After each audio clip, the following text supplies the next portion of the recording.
Hello, beautiful people. This is yours truly, Christine, with Exhibit Africa Inc.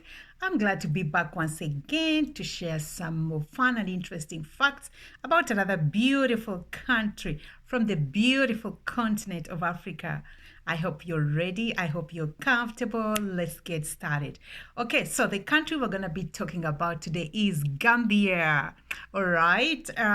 So before we get into the facts, let's check out some background information about Gambia. Okay, so now according to geology.com, the Gambia is located in Western Africa. It is bordered by the Atlantic Ocean and Senegal to the north, east, and south. All right. Okay, now that being said, let's get into some of the facts about beautiful Gambia. All right, so let's get back into, we're going to look into some historical dates and personalities as far as Gambia goes. So I hope you're comfy. Here we go. The first written accounts of the West Africa region come from the records of Arab traders in the 9th and 10th centuries AD, who established the trans-Saharan trade route for slaves, gold, and ivory. The Portuguese took over this trade using maritime routes in the 15th century. At the time, the Gambia was part of the Mali Empire. Between 1651 and 1661, part of the Gambia was indirectly a colony of Polish-Lithuanian Commonwealth. That's news to me. The Colanders settled on the Kunta Kinte Island, or as some may call it, James Island, which they called St. Andrews Island, and was used as a trade base from 1651 until its captivity by the British in 1661. The 1783 Treaty of Paris gave Great Britain possession of the Gambia, but the French retained a tiny enclave at El Breda on the north bank of the river, which was finally ceded to the United Kingdom in 1857. It is believed that as many as 3 million slaves may have been taken from the West African region during the 3 centuries that the transatlantic slave trade operated. Slaves were initially sent to Europe to work as servants until the market for more labor was expanded in the West Indies and North America in the 18th century. In 1807, a slave trade was abolished throughout the British Empire, and the British tried unsuccessfully to end the slave trade in the Gambia. They established the military post of Bathurst, now the capital city Banjul, in 1861. In 1888, the Gambia became a separate colony entity. A year later, an agreement with France established the present boundaries, and the Gambia became a British Crown colony. Divided for administrative purposes in the colony, the city of Banjul and the surrounding areas, and the protectorate that was the remainder of the territory. During World War II, Gambia troops fought with the Allies in Burma. Banjul served as an air hub for the U.S. Army Air Corps and port for call for Allied naval convoys. U.S. President Franklin D. Roosevelt stopped overnight in Banjul en route to and from the Casablanca Conference in 1943, marking the first visit of the African continent by an American president while in office. The Gambia achieved independence on the 18th February 1965 as a constitutional monarchy within the Commonwealth. 5 years later, on the 24th of April 1970, the Gambia became a republic within the Commonwealth, with Sir Dawda Kairabi Jawara as the first prime minister and head of state. Okay, so that is the some background information as far as the history of Gambia. So let's move on to some other facts about Gambia. Okay, that was quite, I learned quite a lot there. Some things I actually didn't know. So let's move on to the language and culture of Gambia. Okay, so in the Gambia, there are major language groups which in alphabetical order are Fula, Mandika, Jola, Serahuri, Wolof. Each of these linguistic groups has peculiar cultures which their language seeks to express in proverbs, myths, riddles, sayings, etc. In other words, in the Gambia, the language helps to express culture, which is why a way of introducing a Wolof proverb is Wolof Njiene.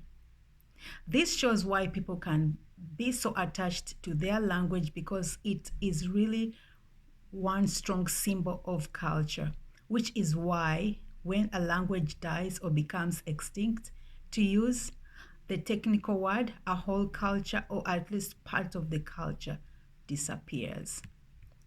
Okay, well, that's some good information as far as the language goes. Now, let's check out the education in Gambia. All right. The education the structure of the education system in the Gambia provides for the expanded vision of basic education, that is from grade 1 to 9, and adult and non-formal education and secondary education. The formal system is characterized by 9 years of uninterrupted basic education, followed by 3 years of senior secondary education and 4 years of post-secondary or tertiary or higher education. The first 9 years of schooling constitute of basic education cycle and are financed principally by the government, while secondary school education, which is 3 years, is primarily provided by the private sector, with grant-aided schools assisted by government and managed by school boards. All right, good to know. All right, so we're gonna move on to, let's move on to the economy. All right, so the Gambia government has undertaken significant fiscal, financial, and economic reforms over the years, and these reforms have resulted in broad macroeconomic stability, which has created the conducive environment necessary for investments for the facilitation of economic growth and development. The economy has on average enjoyed a sustained real growth rate of 5 to 6% over the past decade. Despite global economic challenges, the Gambia government remains cautiously optimistic that growth will be maintained and the current macro stability will be sustained in the medium long term. Oh, good to know. If you're interested in investing in the Gambia now, you know. All right, let's check out the climate. All right, so the country enjoys virtually uninterrupted sunshine and high daytime temperatures with almost no rainfall from November to June. The dry season is characterized by dry savanna winds from November to June, also known as the Hamatan period. The wet season is characterized by wet and lusciously green environment from July to October. Nice. Okay, so let's check out the festivals in Gambia. I was really looking forward to this. Okay, so Roots is a best-selling novel by Alex Haley. Takes us on an epic journey of slavery and freedom. It began in the rural area of Jufure and tracking almost 5 generations of family history across the Atlantic to the USA and back to the Gambia. The Gambia's history is interest in the story of survival, love of country, people, and freedom, with evidence of the tradition and culture still seen today. The trail of Kunta Kinte, hero of the epic tale, can still be followed from his birthplace, Jufure, in rural Gambia. A converted yard takes you on a free or half-hour journey to Albreda, a former French trading post. Then a 15-minute walk will take you to Jefure, to Jufure, Hali's ancestral home, where you will meet a descendant of Kinta's family. You can also view the slavery exhibition at the museum in Albredo before boarding the boat and continuing your journey to the former slave fortress of James Island, now called Kunta Kinte Island. In memory of Kunta Kinte, on the return journey, you may have the opportunity to swim with the dolphins. In memory of Kunta Kinte and other slaves from the Gambia and West Africa, the Gambia organizes biannual festival called the International Roots Festival. This week-long festival is staged in May and attended by locals and international guests from other African countries, the USA, Jamaica, Poland, UK, etc. Other major festivals include, but not limited to, the annual International Food and Beverage Festival, which happens in Feb, the annual Birdwatching Festival, which happens in October, and the annual International Boat Fishing Competition, which happens in November. These festivals are complemented by other community festivals celebrated throughout the year in various parts of the country. I'm looking at the costumes and the attire and the groups. It's really beautiful. Looks beautiful. Okay, let's check out the music of Gambia. All right, so Gambia popular music began in the 1960s with groups such as the Super Eagles. The Super Eagles traveled internationally playing merengue and other pop genres with an African flourish, including Wolof lyrics. Later, the group returned to the country's musical roots. They spent 2 years traveling around Gambia and studying traditional music. The outcome was a reformed band which was called Alfang Bondi, and their style became Afro Manding Blues. All right, wow, beautiful. Today, Jalimba Kuyate and his Kumare band is the most popular exponent of the Gambian Mandika music, touring internationally on regular basis. The recent discovery of the Gambia international rising star Shona Jobater is an addition to the authentic Kora rhythm, which is truly Gambia origin. I actually love her music. She's one of my favorite African artists. You should watch her, watch her music, and she's a very good Kora player. All right, the Gambian music scene is currently thriving with indigenous raps, dancehall, reggae, Afro, Manding, and Mbalaks delivered in English. Mandika and Wolof at the popular open mic festivals, at other events, especially around the coast. Nice. All right, I've actually shared some of her music if you want to check out my YouTube video. All right, so let's go on to culture. All right, let's see the culture. Oh, I actually think, oh no, I think we've pretty much come to the end of that. So that was courtesy of, let's see, that was courtesy of Gambia.com, which is that's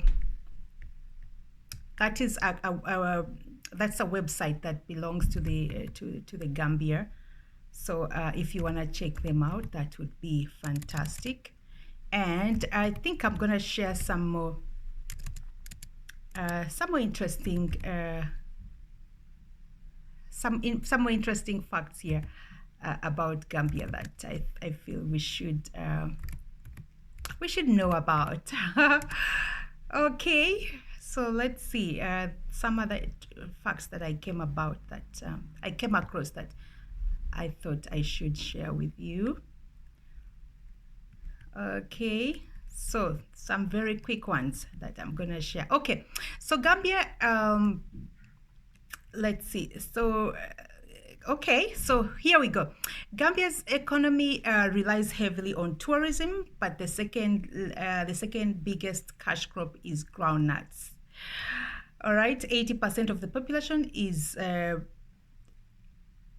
employed in the sector, which is sensitive to adverse climate conditions and still operates largely largely on subsistence farming rather than commercial enterprise. Gambia is predominantly a Muslim country, so the country is very tolerant to different religions, with a smaller number of Christians residing there as well. Gambia is also home to 9 different tribes. The largest of these tribes is the Mandika, along with the Fulani, the Wolof, and with whom they live with all of whom live together harmoniously. All right.